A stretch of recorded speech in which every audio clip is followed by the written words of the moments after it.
The Sales Chaser. Today's series on the mirror of mass that are costing you, where we talk about different identities that are shrinking your capacity. So, the Sales Chaser.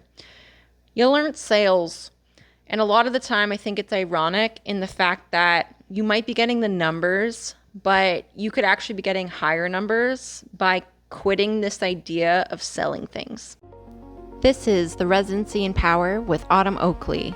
10 minutes of precision for the leader ready to hear what their success has been costing them. No bypassing. We cut straight to the core of the awareness you've been looking for, so you can reclaim your power to lead in success that feels successful to you. When you are chasing, it comes out of scarcity. It comes out of force. It comes out of this perspective that society has taught us for a long period of time. Make the sale, push it. When they say no, there's a roundabout way. And I get it. It lands a sale. But you have to be radically honest in the fact, is that moving in integrity? Is having to convince people to buy from you what you're here to truly create? And this is where you need to really reflect on the identities that are actually shrinking your capacity of your growth, your expansion, the revenue, the experiences, the partnerships, the actual opportunities that you haven't experienced yet because you're stuck in this way of trying to chase sales. So when we are in this form of chasing a lot of the time, we're limiting our growth. We're limiting and blocking opportunities from coming in, because what feels freeing and true doesn't have to be about hustle. It doesn't have to be about chasing sales, going into people's inboxes, trying to sell to all these people. It sounds exhausting. And the right people who truly see you for your depth, they don't need convincing. And that's the point. In this identity that we hold with sales is that people who really want to partner with you, who will pay what you actually ask without hesitation, without negotiation, they are discerning in who they choose. They aren't somebody who likes to be sold to. They are somebody who is discerning in the process because they move with intention and they are patient in the decision process of who they work with, what they invest in. So when you are chasing sales, yes, it's landed you sales, and I get it, and it's exciting, and you're making money, but I'm about the success that stops coming at a cost to yourself. And while sales can work for you, you can continue with that. I just know myself and so many amazing leaders who always fall into collapse. They fall into burnout continuously again and again, and they don't know why. And it's just because you're operating outside of your design. Sales feels forced in your body because it's actually not true to how you're here to make money, to lead your business. When you stop chasing out of scarcity of how society taught you, you actually reclaim your power to know that money comes to you freely when you decide. You get to discern who actually gets to partner with you. You reclaim your power to understand when opportunity comes in. You have the power to choose. You don't have to take anything you can get. And let's just be honest, when you're chasing sales, you just take anything. Sales is the point of why you're chasing it in the first place. You want the money, you want the sale. And a lot of the time with this identity as well, you're attracting the clients who rebuttal, who need convincing in the first place. And this brings up stressful results for you.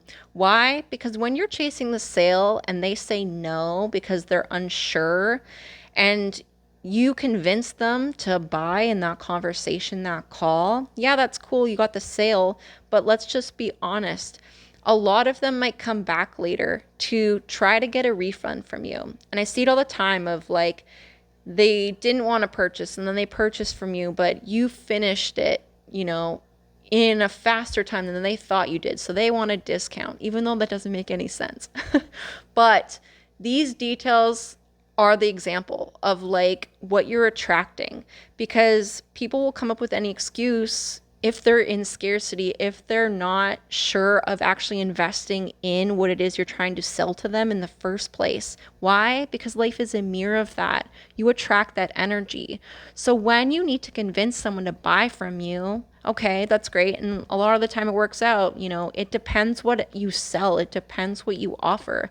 Like if you are, cleaning windows, if you're selling, certain products, like, a lot of the time I get it. Like people are pretty happy and they're like, okay, that's cool. And it is dependent on what you do, it's dependent on what you sell.